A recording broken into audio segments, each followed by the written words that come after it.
Hi, I'm Daisy, Hi, I'm David. and we're the MSA Crusaders.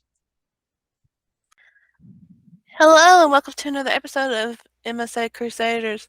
David and I are here today with Lynn and her husband, Al. Hey, How are Lynn. you Hey, guys Al. today? How do? We're going to start with asking you if you could share your journey with MSA with us and how it's affected your daily life. We'll start with AO diagnosis. Um, with Lynn, I'll be speaking for her as she's struggling with her voice these days.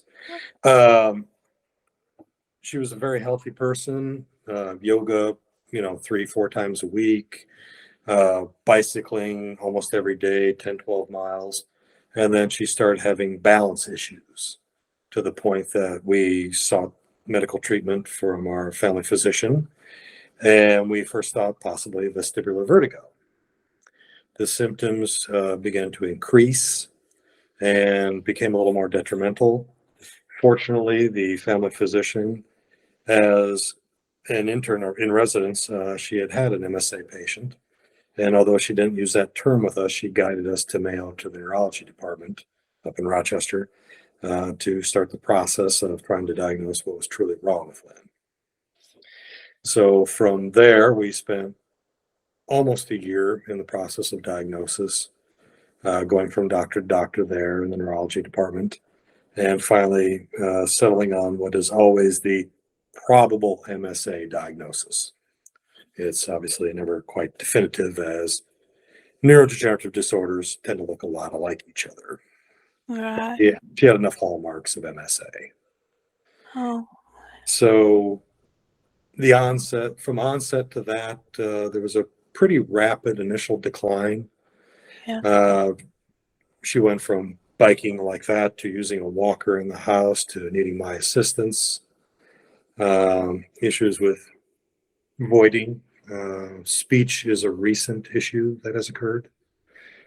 And just constantly needing my help. Where fortunately I have a job where I can shift gears, and I had a very understanding boss who let me work from home, which I'm still doing so I can assist Lynn in her day-to-day needs.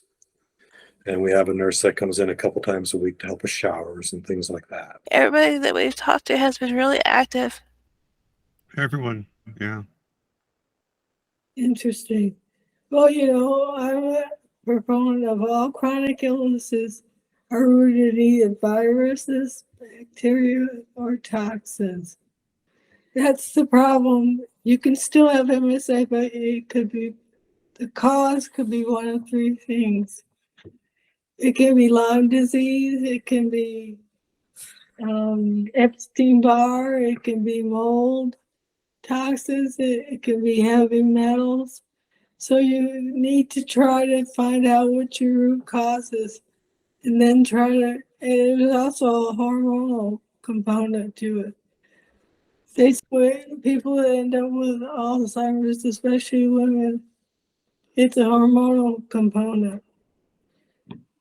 Yeah. So the medical community doesn't want to figure out what the root cause is, because that would mean they have to treat each individual patient. You can still have MSA, but your root cause could be something different. So how can you get rid of something if you don't know what the root cause is? Exactly. You, Yep. you get it over and over again. Well, yeah, like myself, I did yoga every single day.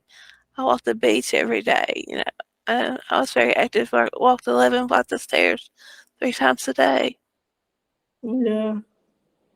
It's just sad. It's really sad to see somebody that's so active because they're not even being able to walk anymore without assistance.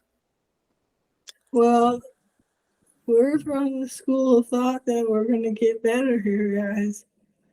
So it takes just one, and then, it takes one, and then the rest will follow.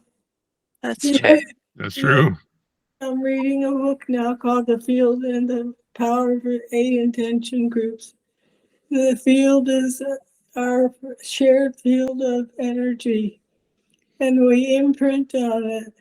So if you get better, you imprint the field, and others can get well also by accessing the field.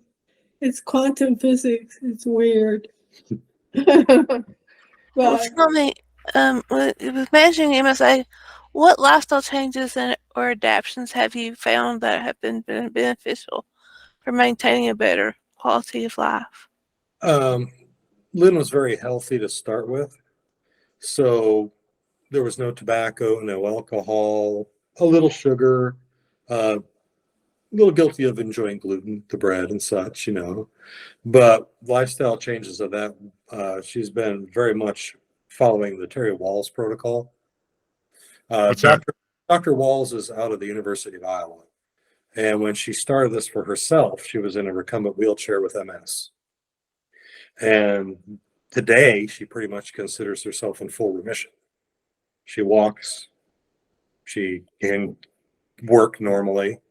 And a big part of that was constant, as vigorous as possible exercise, but a diet that included no tobacco, no alcohol, no gluten, no sugar, no processed foods, no dairy. no dairy. Thank you. Oh, no dairy, huh? Yeah. I can't do that one. That would be hard for me as well. What about But- instead of what you but- can't but have, it- what can you have? Well, Fruits and vegetables and meat. yeah, all the meat she wants, all Oh, the okay. fruits, all the vegetables. We live in a community that is unfortunately heavily invested in organic farming. So we're avoiding petrochemicals, processing, things like that. I do the cooking. So we use, olive oil or coconut oil, things like that. Steaming, anything we can to lead as healthy a diet for her. And then we are continually trying to maintain as much exercise for her as possible. We have a yoga room where yoga is not done anymore, but basic physical therapies using resistance bands and such are being done, including a vibration platform. Yeah, I was part of this Zoom call 2 days ago, and they were talking about this. Research backs it up, but forget I want to say it wrong, but like moringa tea, antioxidants apparently is a major point of research for MSA, or not necessarily repairing the deterioration of the effects of MSA of the neurons, but keeping them insulated so that they can still make, have, their pathways can still be talking. And there's this gentleman out here that's had MSA for legit MSA for a better part of 10 years now. And he's still, I mean, obviously he has some issues, but he's still in pretty good condition. I mean, considering 10 years with MSA. So yeah, there's a lot of things out there that there's everybody's studying, trying to wrap their hands around it. Yeah, and you really have to have an open mind for these things to understand it. Lynn has a friend here in town who is massage and acupuncture therapy, and that helps her quite a bit. Another friend who, mindfulness is a big deal. Yeah. Just trying to, Energy healing. yeah, an energy healer, just trying to do anything she can to calm her body, calm her mind, maintain a good outlook. And, Routine. yeah, the routine. And with her, one of the big things was foot neuropathy occurred. And we managed to combine essential oils that we put on there that have really, really calmed that down. Is it but worse at night, isn't it, Lynn? The neuropathy? Is it worse at night? Kinda. More leg twitching at night. That's my whole body. If the covers pull my foot Mountains. flat, kind of hyperextended, oh my gosh, it's so much worse. My foot will feel like it's on fire, literally. Yeah. Yeah, I get those. I've had nerve damage from the waist down for 20-some years, but I get the horrible cramps in my feet at nighttime, like the balls of your feet, the arches of your feet. Mhm. And yeah, like one thing I love about my wife being from Mexico is the quote unquote the Mexican covers. They're so heavy, they weigh me down, so I don't spasm as much and flail my arms. And so yeah, I understand about the feet problem. One thing we do for the leg twitching is just before bed, we do a series of leg stretches just to try and give those muscles and nerves a little elasticity before she goes to sleep. Yeah, Take this. absolutely. 3 hours to get up in the morning and 2 hours to go to bed. I feel you. I'm the same way. My husband pretty much rose me down with stuff called Sub-Zero, and that really helps with the shoulder pain and the leg pain. But what do you do to cope with the emotional aspects of this MSA? Because it really plays on our emotions really bad. Do you have someone that you talk to or some specific strategies for mental well-being? My husband takes care of that. We moved from Dallas to a small community of about 10,000 people just before COVID hit, and just before then the MSA hit. That alone was of a tremendous help because we jettisoned the big city problems. Yeah. And in this community, I mean, we have a neighbor literally across the street. While we're gone, he's going to shovel the sidewalks or run an errand. They're literally going to run us to the airport. It's that kind of community where everybody takes care of each other.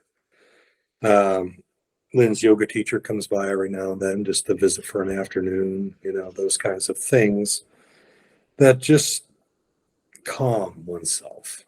Matter of fact, I just I cry a lot.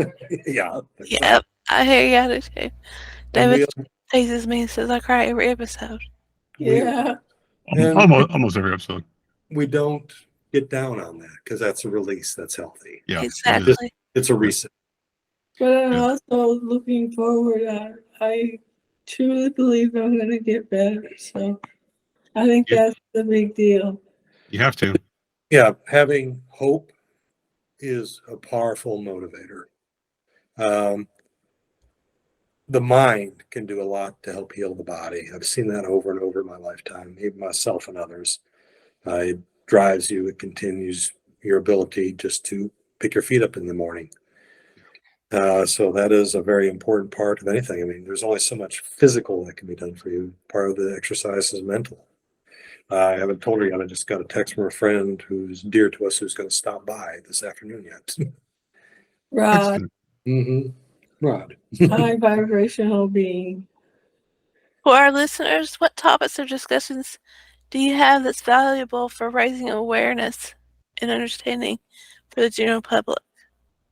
Just everybody you meet, pass the information on. Everything from diet to exercise to mindfulness. And tell these doctors to quit telling you you can't get better. It makes me so angry. Like on the MSA Connect website, I am appalled at how many doctors don't know what to tell their patients. It's appalling. Yeah. Yeah. It's you know, I would rather have it straight and to the point, and really that's what my doctors have done. But they're telling you you're gonna die, and I don't believe it. Yeah. I agree. I mean, there's no date and time that's been written anywhere, no book. So Even my movement neurologist, he says there's always a miracle that we can count on. Exactly. Well, that's good advice. And I'm reading these books, which you guys should read now. Should I talk about it? sure. Yeah, absolutely. It's The Power of Eight by Lynn McTaggart. It's about healing yourself, the power of intention to heal yourself, intentional healing. She puts together these groups of 8, and she's a scientist, and she measures the power that these groups do in intentional healing. She's healed people unbelievable when they get together and they focus intention on healing. What's the name of it? Power of 8. Lynn McTaggart is her name. And there's numerous books on those kinds of subjects, but at the end of the day, they're not a shot or a pill that's going to help you get well, but they are a mental exercise that is going to help you maintain, you know, in essence, your soul, your spirit, your ability to just keep going another day. Your sanity. Yeah. We all need the dose of that, don't we? Absolutely. MSA or not. And, you know, the other thing from the science side that I come from is that don't discount. I mean, your doctor is not going to have heard of all these different things out in the field because they're not going to be a strictly MSA specialist. Right. They don't exist. You are the MSA specialist. So I went out, I Googled, I researched, I went online for papers, and that's how we, decided that we're going to go with the Moviglias for our search for the cure. Does that mean we're going to find it? No, but we're down a path that doesn't have a known end to it. Where we accepted what we had been told. There was a definite end. Yeah. Tell us about what you're getting into for treatments. You had mentioned one of the universities and I believe Mexico. Things. Tell us a bit about that.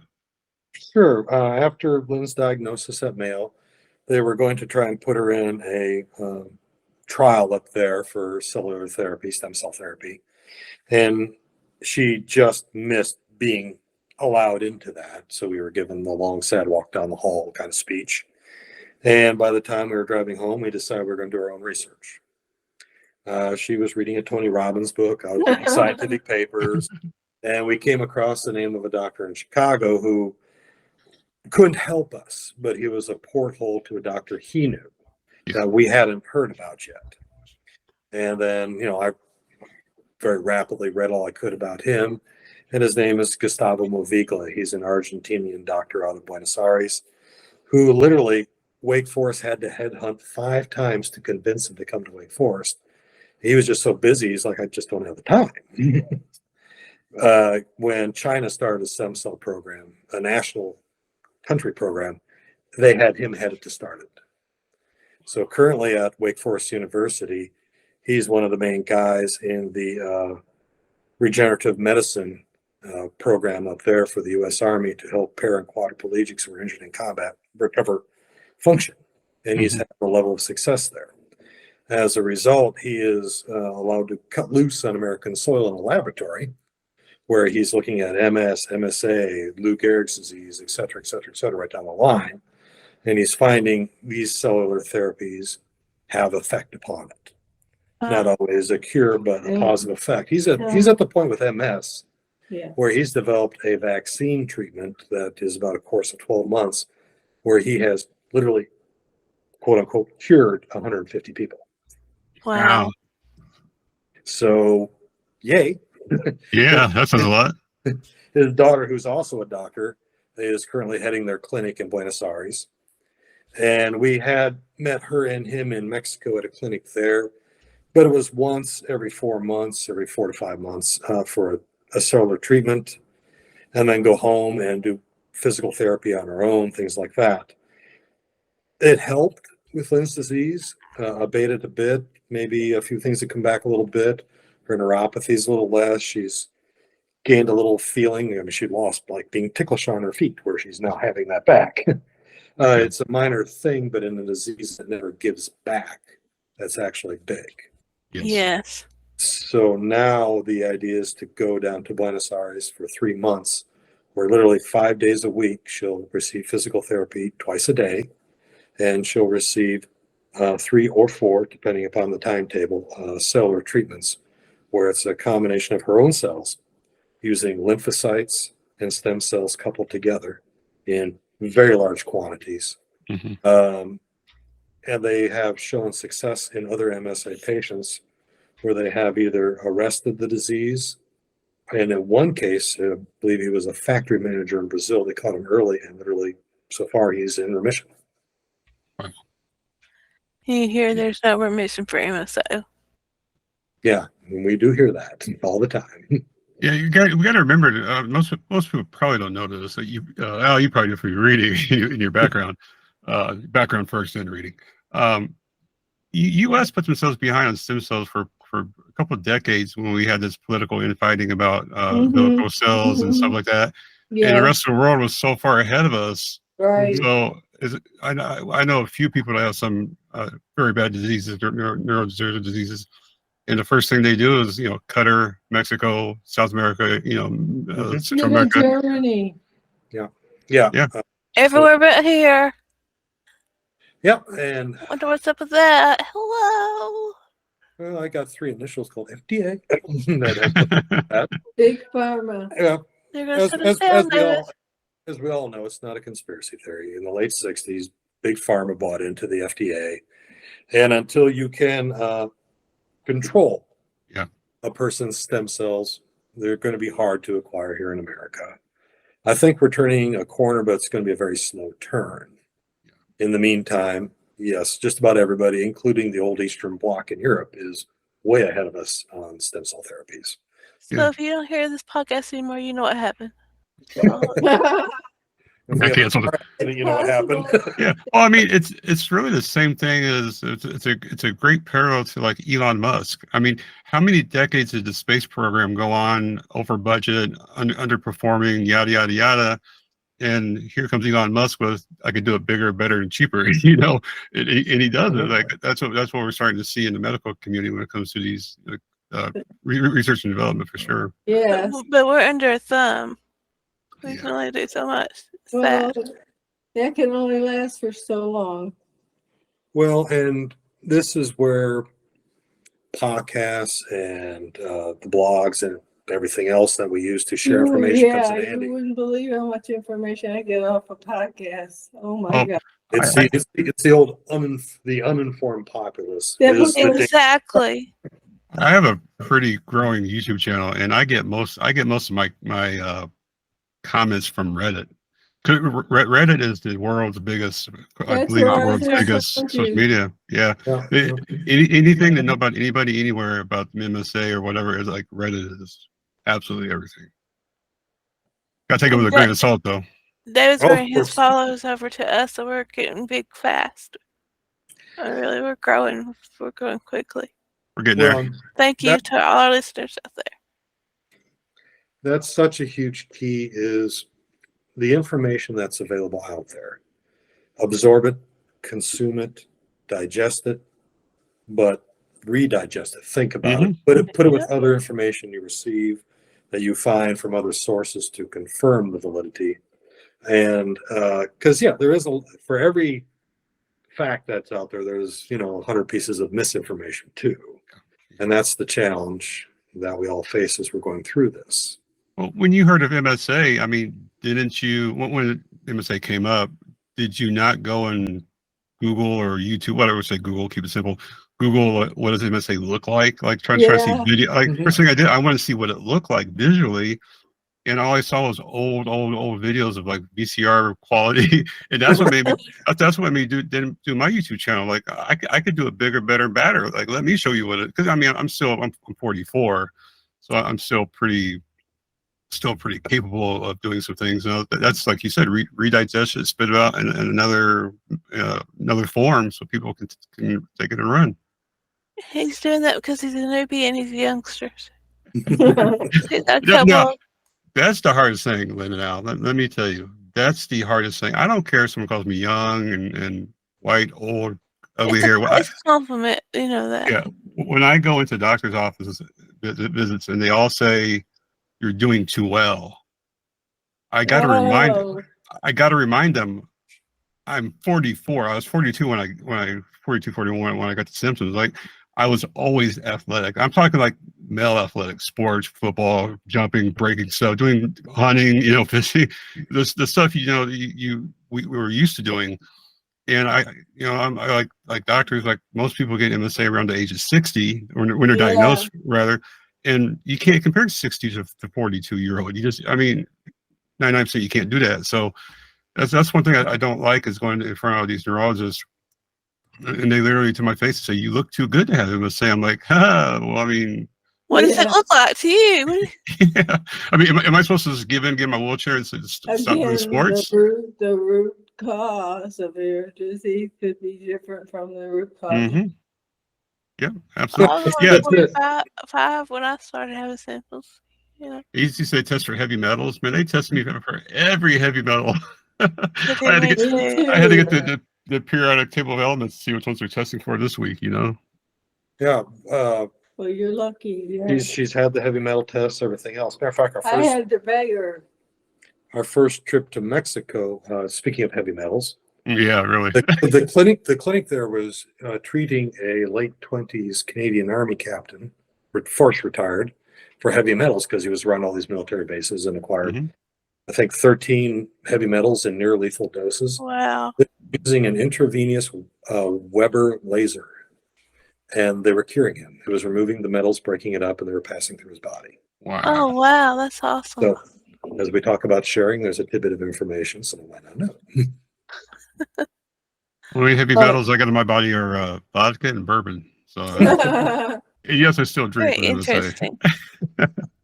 It's very interesting. He medicates himself. So I got a question. Lynn, how was your onset of symptoms? Because the biggest difference, the way they distinguish MSA from any other neurological disorder, degenerative neurological disorder, is the onset. The onset is everything, how it starts. How did your, like mine started when I was walking in the Best Buy and my 2 feet, I was walking through the water on the beach. They just were dragging a little bit. And I ignored that for probably about 8 months, and both my hands at the same time. But like I couldn't type and do a lot of things anymore.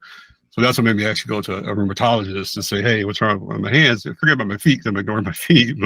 But they say the onset of symptoms is everything. How was the onset of your symptoms when it first started? I was walking to work and I felt this ping in the back of my head. I got to work and I got diarrhea, and then I started getting dizzy. So I came home for 2 weeks and I went to physical therapy, and the physical therapy actually cured the vertigo or the dizziness. But that was the onset. I guess the brain was His thing was like a little sharp shooting zap. yeah, In the back of the head? yeah. Yeah. I about killed my family in my SUV because that's when I knew something was serious. The back off center left where the They're cerebellum was. bad. It was the worst thing on this guy's given earth, and I about killed my family. Like for a guy to Like take his you get hands off the tased, wheel. right? Yeah, I've been tased before. Let's not talk about that. Yeah, it was actually, yeah, it was worse than that. It was worse than the taser. I can tell you, it was unbelievable. And my doctor, like all the nerve pain I have in my body, the random nerve pain shooting, not, spasms is one thing, but just a random nerve shocking, for 3 seconds, no more, no less. They tell me that's the byproduct of the neurons in the putamen, so they're breaking down.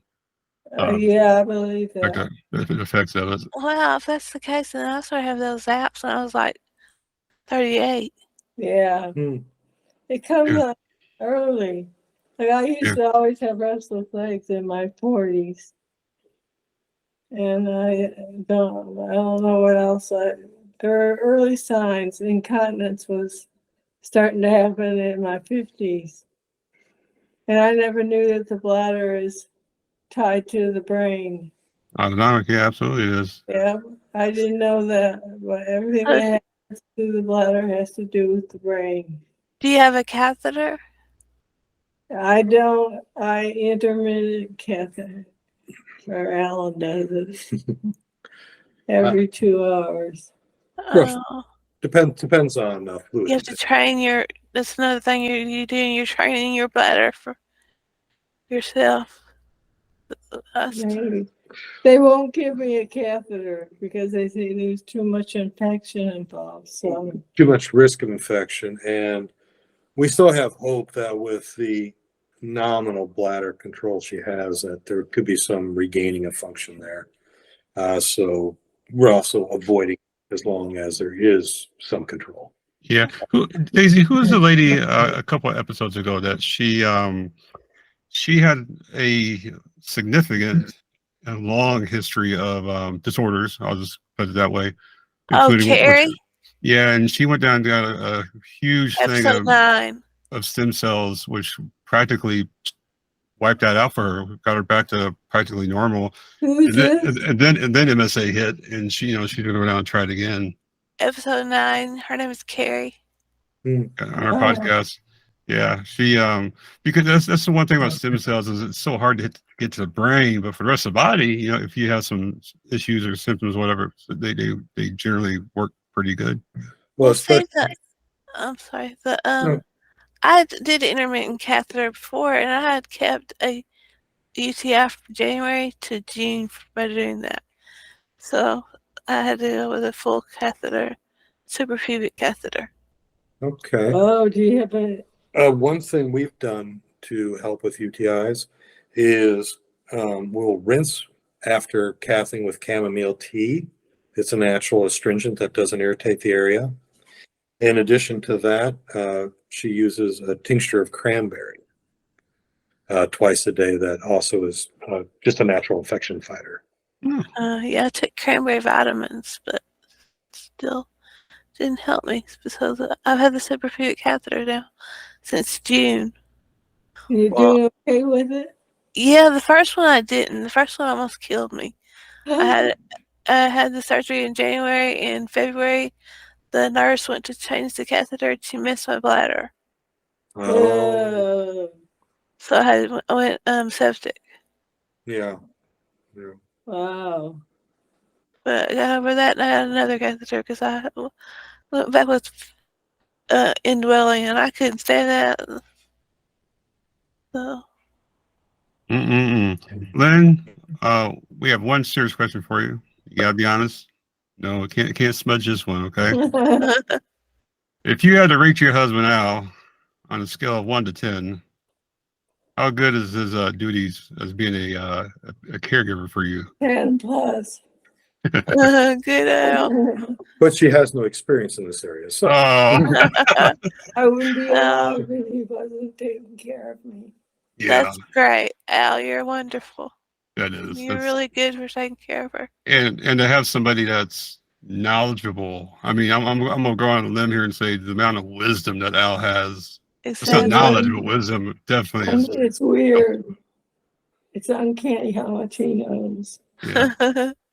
It's I've good to known have him- you have a caregiver with that much knowledge. That really is. I used to say he's from another planet because he knows so much. no, I think she's convinced of it. I grew up, the typical nerd in the smart crowd kind of thing, and just keeping up with the Joneses made me keep up with the Joneses. Yeah. They're real smart up here. You can't overeducate yourself on a subject like this. No. And it's continuous, it's constant, because everything I'm seeing makes me feel we're at the cusp of something new. Now, unfortunately, the three of us sitting here, probably me too, may not be around to see it, but we're close. We're very close. And sometimes these little nudges come on slowly or just like a bolt of lightning. So that's one of the reasons that we haven't resigned ourselves to this disease. And the books I read, like self-healing, that's another avenue. Tell them about the power of 8. Well, I don't know. I haven't read it here, but that's where we talk about the mental component of the disease. Mm-hmm. Keep yourself strong and motivated and grounded at the same time, realizing you are dealing with a difficult situation. Yeah. But being as much as at peace and comfort with yourself as you can be just an incredibly strong motivator to keep going forward on the most difficult of days. But that's where we play off each other, because we're never both on at the same time. We were happy. Yeah, that's true. You gotta have somebody to bounce things off of. Well, you have really given us a lot of knowledge today, and Thank you. Well, that's where Lynn comes in sometimes with a question, why me? And my answer to her is, well, why not me? yeah, first, why not? Why is it dang special? But also, as we go through this journey and we have opportunities like this to share, that's why us. Yeah. I agree wholeheartedly. With that said, are there any? Always, I love this question that we ask for the most part. Are there any misconceptions about MSA? In your guys' journey through the diagnostic and treatments and things, any misconceptions or wanting to set the record straight for anything about MSA that you discovered in your journey? Every day is different. Yeah, every MSA patient is different. Yeah. Every day you enter is different. This is not a cookie cutter disease by any means. So a doctor can look at you and say you need to do X, Y, and Z to maintain yourself to the bitter end. The end doesn't have to be bitter in the first place because we don't know if it's an end for sure. True. Just because there's a poor track record. We That's true. wrote off 100% of pancreatic cancer patients just a decade ago. Now we don't. Yeah. So we've come a long ways there. So continue to learn, continue to explore. Tell me about your cure for prostate cancer. Yeah, I mean, when I was 50, you're what now, 42, 44, you said? 44. 44, yeah. I mean, the wheels of my bus fell off when I hit 50. And that was the year that's like, oh, everything hurt a little more doing it and et cetera. But I was also diagnosed with a fast, aggressive prostate cancer. And I was told, here's your options of robotic surgery or, radiation therapy. But again, like I did with Lynn, it taught me to do the research. I did research. And I came across a procedure called HIFU, high intensity focused ultrasound. Mm-hmm. Just so happened the guy across the hall from the robotic surgeon was doing it. They use that for essential tremors also in the brain. Okay. Oh, Very similar. It's called DBS, deep brain stimulation. Practically the same thing. Yeah. Okay. And yeah, they went in and mapped my prostate out where the cancer was, and each area the size of a grain of rice, they cooked to about 160 degrees. That deceased tissue sloughed off. I have my prostate. I'm in a healthy state, and this is 10 years later. Wow. Yeah, we were at the Thanksgiving dinner. I lose track of time, so not work anymore. A week or two ago, and Jorge, one of my wife's uncle, they were talking about one of the family relatives that has pancreatic cancer in Mexico, and how hard it is for treatment. Anyway, they shrank it down phenomenally, but he said, there's this other lady that had pancreatic cancer, and they actually, I didn't know this, but they actually took the pancreas out. Huh. So the only thing the pancreas does at that stage is insulin. Mm-hmm. So one way to get the cancer from pancreas, if as long as it doesn't spread anything else, take the pancreas, but you automatically become a diabetic that needs insulin shots every day. But that's something that I've never heard of in the last, like you said, decades. Yeah. On the cusp, and to that point, Michael J. Fox Foundation with Parkinson's, they have them and another company, they're running parallel, but they have a test now they have a test just not for Parkinson's. They have a test of 90-something% plus accuracy for misfolding alpha-synuclein protein like MSA and Parkinson's has. And so that's why I had one of my YouTube videos. I said, all this money we have for testing, do we have this misfolding protein? All that money can now be diverted to the cure, other treatments for it. So yeah, when you talk about being on the cusp of it, you are absolutely 100% on hitting the nail on the head. Well, and isn't it sad in a way, like we look at COVID, when the labs of the world united and focused on a single problem, the progress they made.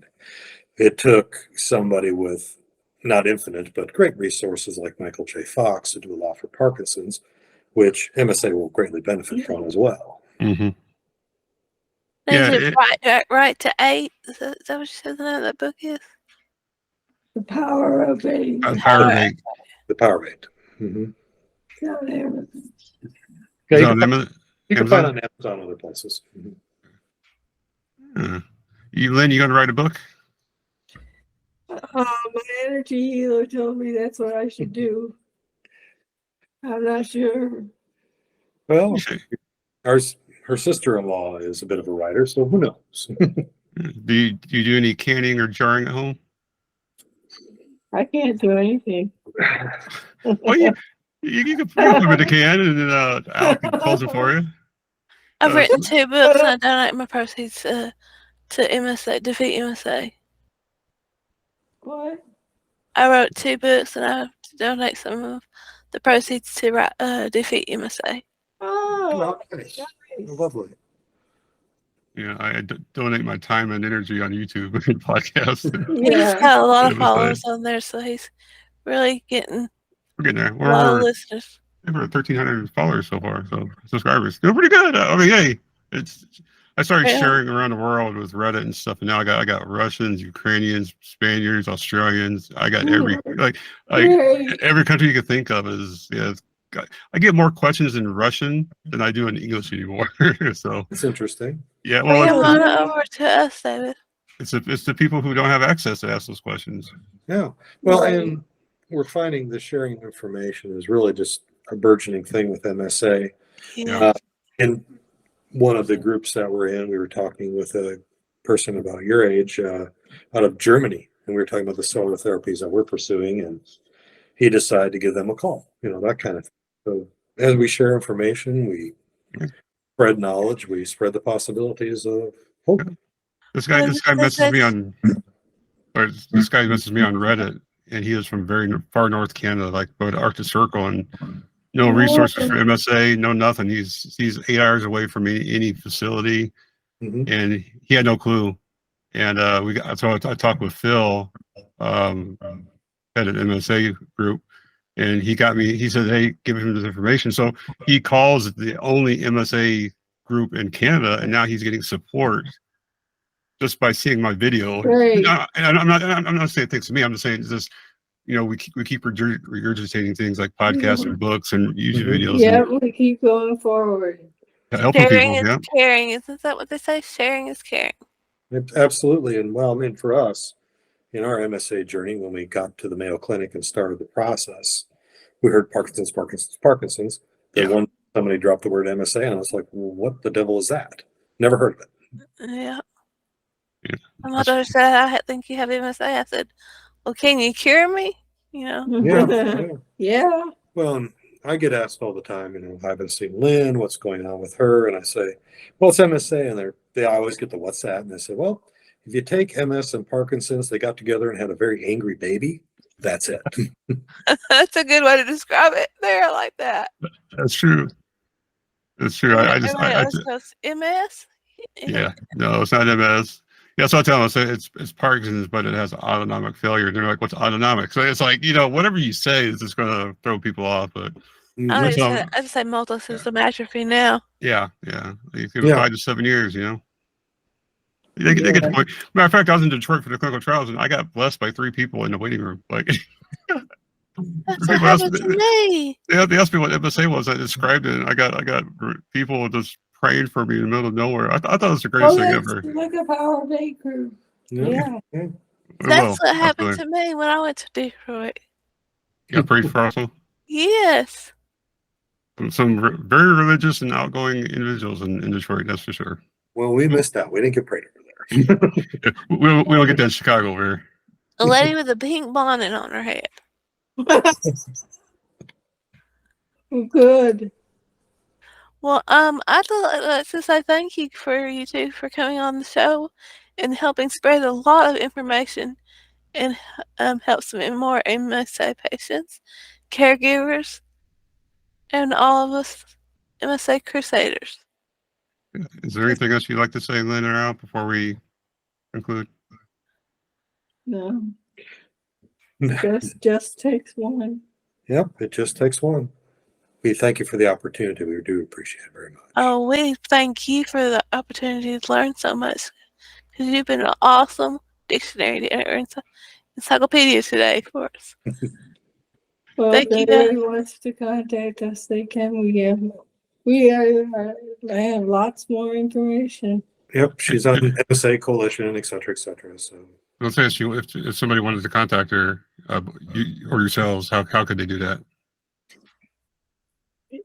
You're on MSA Coalition. Which other one, please? Just my David's YouTube channel. Yep. And it's just under Lynn Bilby. Okay. Yeah. They can contact me through the MSA Connect. Yeah. Oh, we're on that to this Yeah. MSA trade Connect. something. Yep. I like it. Well, thanks again, guys.